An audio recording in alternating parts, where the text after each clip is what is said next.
नमस्कार, अरुणाचल समाचार में आपका स्वागत है। मैं हूं शोभा। आए बुलेटिन में सबसे पहले देखते हैं मुख्य समाचार। केंद्रीय गृह मंत्री अमित शाह ने असम के मनकछार में भारत बांग्लादेश सीमा का किया दौरा। सीमा सुरक्षा बल के केंद्रीय भंडार की रखी आधारशिला और तामुलपुर में खादी और ग्राम उद्योग उत्पादों का किया शुभारंभ। कहा, देश की सीमाओं को सुरक्षित करने के लिए सुरक्षा बलों को सरकार उपलब्ध करा रही है आधुनिक तकनीक। मुख्यमंत्री पेमा खांडू ने चांगलांग जिले के जयरामपुर में ऑल तांगसा महिला कल्याण सोसाइटी के सदस्यों के साथ बातचीत में मादक पदार्थों के सेवन के खिलाफ लड़ाई में हर संभव सहायता का दिया आश्वासन। मुख्यमंत्री ने सामाजिक संगठनों से सरकार द्वारा चलाए जा रहे नशा विरोधी अभियान में सक्रिय योगदान का किया आह्वान। पूर्वोत्तर क्षेत्र विज्ञान एवं तकनीकी संस्थान नेरिस्ट में high voltage testing of insulating material पर एक सप्ताह का प्रशिक्षण कार्यक्रम शुरू। संस्थान के बीटेक, एमटेक और पीएचडी पाठ्यक्रमों के छात्रों के अलावा एमएससी फिजिक्स और असिस्टेंट प्रोफेसर को दिया जा रहा है कौशल विकास प्रशिक्षण। केंद्रीय गृह मंत्री अमित शाह ने आज असम के मनकछार में भारत बांग्लादेश सीमा का दौरा किया। उनके साथ असम के मुख्यमंत्री हिमंता बिश्वा शर्मा, पंचायत और ग्रामीण विकास मंत्री रणजीत कुमार दास और वरिष्ठ अधिकारी थे। मनकछार के निवासियों ने उनका गर्मजोशी से स्वागत किया। उन्होंने मनकछार में सीमा प्रबंधन का जायजा लिया और सीमा सुरक्षा बल के केंद्रीय भंडार की आधारशिला रखी और कार्यशाला की शुरुआत की। श्री शाह ने सीमा सुरक्षा बल के अधिकारियों के साथ बातचीत की। उन्होंने तामुलपुर में खादी और ग्राम उद्योग उत्पादों का भी शुभारंभ किया। अपने संबोधन में श्री शाह ने कहा कि मोदी सरकार देश की सीमाओं को सुरक्षित करने के लिए सुरक्षा बलों का आधुनिक से आधुनिक तकनीक उपलब्ध करा रही है। उन्होंने कहा कि सीमावर्ती क्षेत्रों के विकास से अब पलायन कम हुआ है। प्रधानमंत्री नरेंद्र मोदी जी के नेतृत्व में असम के मुख्यमंत्री भाई हेमंत बिश्वा शर्मा जी के अथक प्रयासों के कारण भारत के गृह मंत्रालय ने एक एक कर असम के सारे हथियारी ग्रुपों के साथ समझौता कर आज असम के अंदर शांति की स्थापना करने का काम नरेंद्र मोदी सरकार ने किया है। मित्रों, अकेले असम के अंदर 9000 से ज्यादा हथियारी ग्रुपों के लोगों ने आत्मसमर्पण कर देश की मुख्य धारा में जुड़ना पसंद किया है। और इसका सबसे बड़ा अगर कोई उदाहरण है तो बोडोलैंड का समझौता है।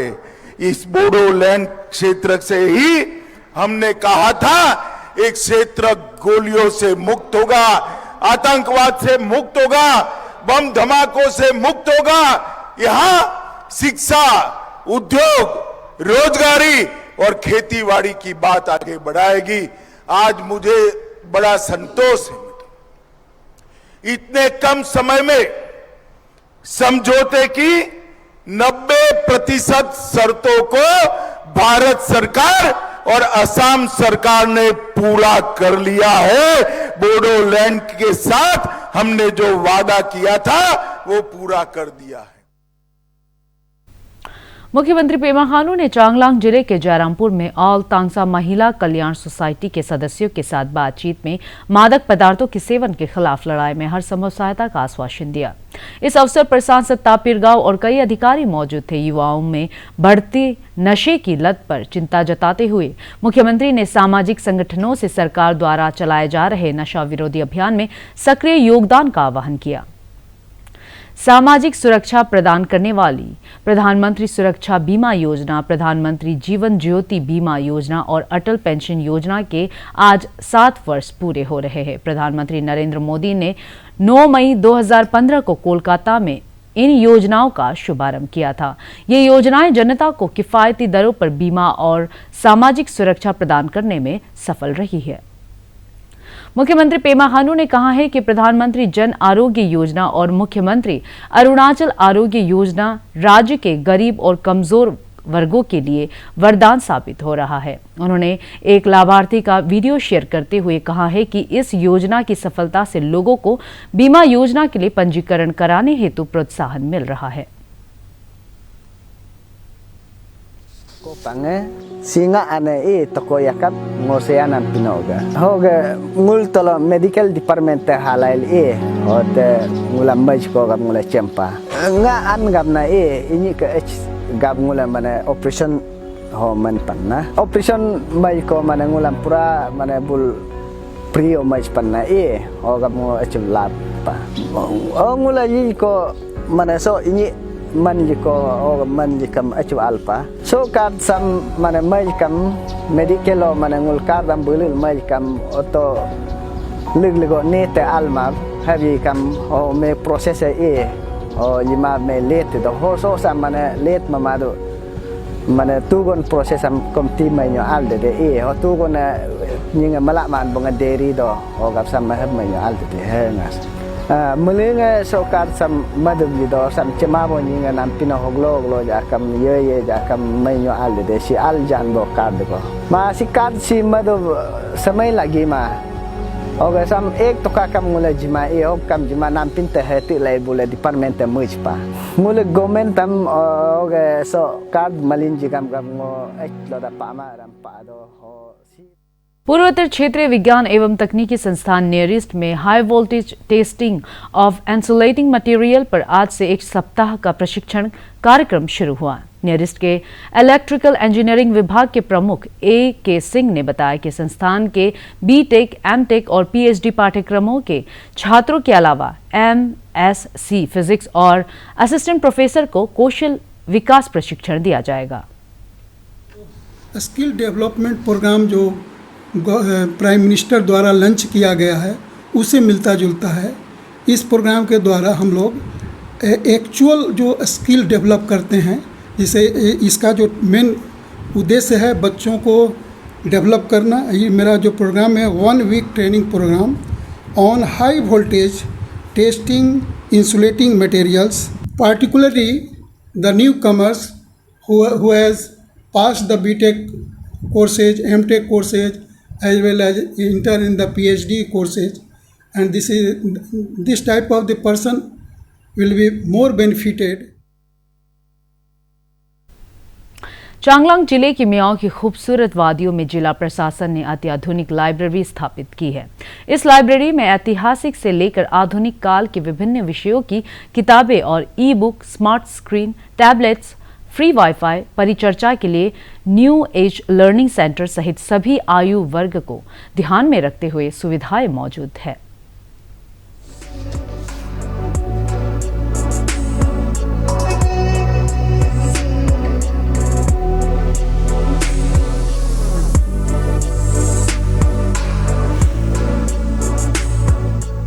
ईटानगर में आज मीडिया कर्मियों के लिए समाचार तैयार करने में डाटा का उपयोग पर एक कार्यशाला आयोजित की गई। मोहाली स्थित भारतीय इंस्टीट्यूट ऑफ पब्लिक पॉलिसी द्वारा अरुणाचल प्रदेश सूचना और जनसंपर्क निदेशालय के सहयोग से आयोजित इस कार्यक्रम में राज्य के प्रिंट और इलेक्ट्रॉनिक मीडिया से जुड़े पत्रकारों ने हिस्सा लिया। इस अवसर पर संस्थान की आउटरीच कोऑर्डिनेटर अंशी राजखोआ और प्रोजेक्ट कोऑर्डिनेटर अमृता चक्रवर्ती ने बताया कि कृषि, भौगोलिक, राजनीतिक, सरकार की विभिन्न योजनाओं सहित महत्वपूर्ण विषयों पर उपलब्ध डाटा का उपयोग कर मीडिया कर्मी न्यूज कंटेंट को और अधिक प्रासंगिक बना सकते हैं।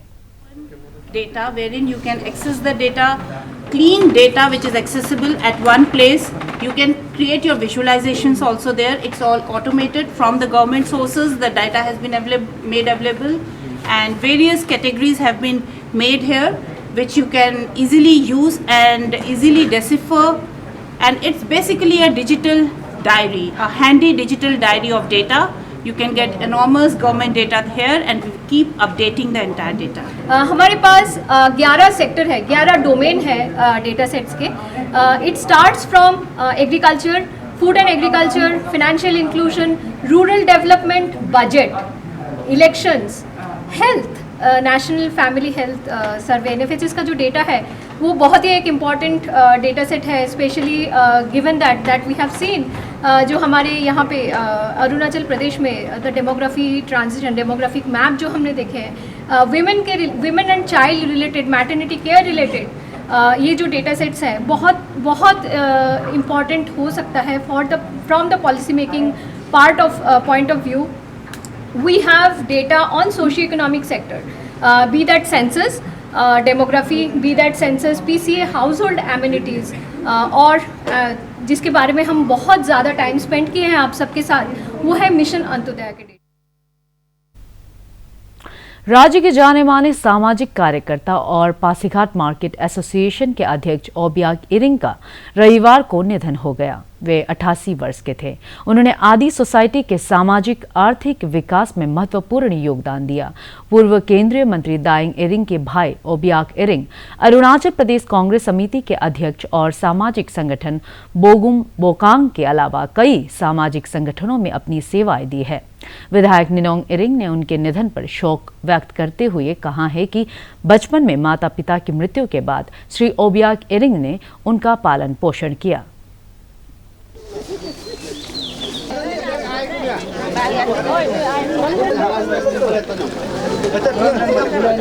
बचपन में जब हमारा माता और पिता दोनों स्वर्गवास हुआ तो उसके बाद तो यही हमारा माता पिता थे। तो जो चाची थी जो पिछले साल वो गुजर गई, तो उसके बाद इनका सदमा तो लगा है उनको, तो इसलिए धीरे धीरे उसका वो जो श्वास जो है वो धीरे धीरे वो उसमें ढील आ गया और डिट्रेट हो गया।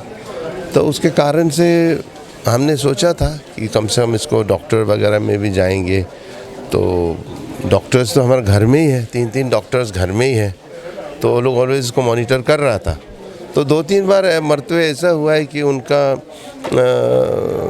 रक्त का उसका वो कमी हुआ था, तो उनको ब्लड डोनेशन देना पड़ा, तो उसके बाद वो ठीक हो गया था।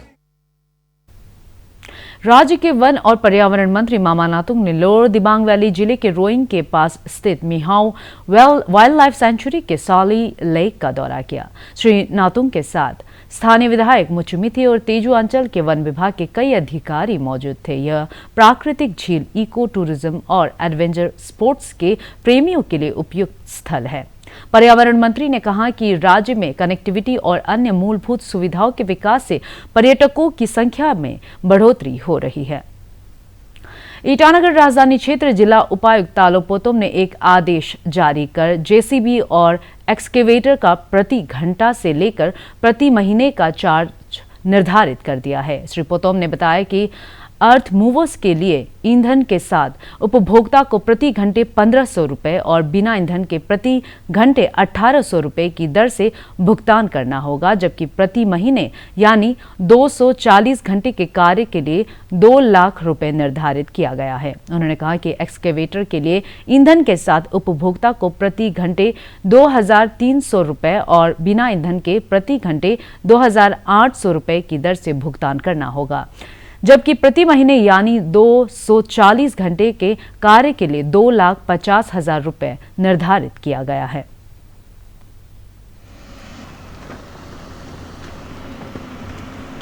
जो जेसीबी रखता है उन लोग मर्जी से अपना रेट बना के सबको प्रॉब्लम क्रिएट कर रहा था। तो उसको लेके जितने भी स्टेक होल्डर्स हैं उनका साथ मीटिंग किया और मीटिंग करके रेट को फाइनल करने के बाद हमने उसको सरकार से अप्रूवल लेके इसको हमने नोटिफिकेशन में दे दिया है, ताकि लोगों को अननेसेसरी हरासमेंट नहीं होना चाहिए। रेट जो है निगोशिएबल कम होना चाहिए, लेकिन अभी जो रेट बना है उससे ज़्यादा नहीं होना चाहिए। अगर कोई कम में करता है तो अच्छा है, अगर उसमें प्रॉफिट होता है तो, लेकिन उससे ज़्यादा नहीं होना चाहिए। तो हमारा कोशिश यही रहा कि रीज़नेबल रेट आप चार्ज करना चाहिए, बियॉन्ड रीजनेबल आप चार्ज नहीं करना है, उसको लेके हमने बनाया है। वो भी काफ़ी लोगों का सुझाव था, तो हमारा कोशिश रहा कि उसको फिक्स करने के लिए। राज्य के पंचायती राज मंत्री बामंग फेलिक्स ने आज ईटानगर में आयोजित एक कार्यक्रम में वेस्ट सियांग, लेपारादा, लोअर सियांग, शियोमी और सियांग जिले के पंचायत सदस्यों के केरल के लिए एक्सपोजर टूर को हरी झंडी दिखाकर रवाना किया। राज्य ग्रामीण विकास संस्थान और पंचायती राज विभाग द्वारा प्रायोजित इस एक्सपोजर टूर का उद्देश्य पंचायत सदस्यों को विकास मानदंडों में अच्छा प्रदर्शन करने वाले पंचायतों का भ्रमण कराकर उन्हें वास्तविक अनुभव प्रदान करना है। पंचायत सदस्य त्रिशूर से स्थित Kerala institute of local administration का दौरा कर स्थानीय प्रशासन की जानकारी लेंगे। भारत का शानदार स्वाधीनता संघर्ष आधुनिक विश्व के महानतम संघर्षों में से एक है। दूरदर्शन समाचार द्वारा प्रसारित किए जा रहे आजादी का सफर में आज हम बात करेंगे गोपाल कृष्ण गोखले के बारे में।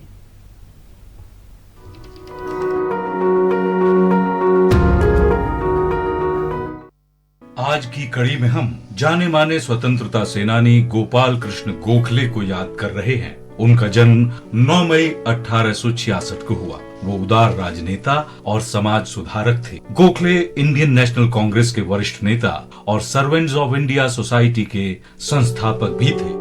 गोपाल कृष्ण गोखले महात्मा गांधी के मार्गदर्शक के रूप में प्रसिद्ध हैं। गांधी जी गोखले को निपुण राजनेता मानते थे। 12 अक्टूबर 1896 को पुणे में गोखले के साथ पहली बैठक को याद करते हुए गांधी जी ने लिखा था, मैं गोखले से मिला। वो मुझे फर्ग्यूसन कॉलेज के मैदान में नजर आए। गोपाल कृष्ण गोखले ने प्यार से मेरा स्वागत किया। उनके बर्ताव ने फौरन मेरा हृदय जीत लिया। उनके साथ वो मेरी पहली बैठक थी। अरुणाचल समाचार के आज के अंक में इतना ही। जाने से पहले आप सभी से अनुरोध है कि कोविड-19 के दिशा निर्देशों का पालन करें। हमेशा मास्क लगाए, बार बार हाथ धोए और सोशल डिस्टेंसिंग के नियमों को मानें। कोरोना महामारी से बचाव के लिए आपका वैक्सीन लगवाना भी जरूरी है। अगर आप वैक्सीन लगवाने के पात्र हैं तो जरूर लगवाएं। हम कल फिर हाजिर होंगे अरुणाचल और देश दुनिया की खबरों के साथ। चलते चलते आपको बता दें कि आप अरुणाचल समाचार हमारे YouTube channel DD news Arunachal पर भी देख सकते हैं। देखते रहिए अरुण प्रभा। नमस्कार।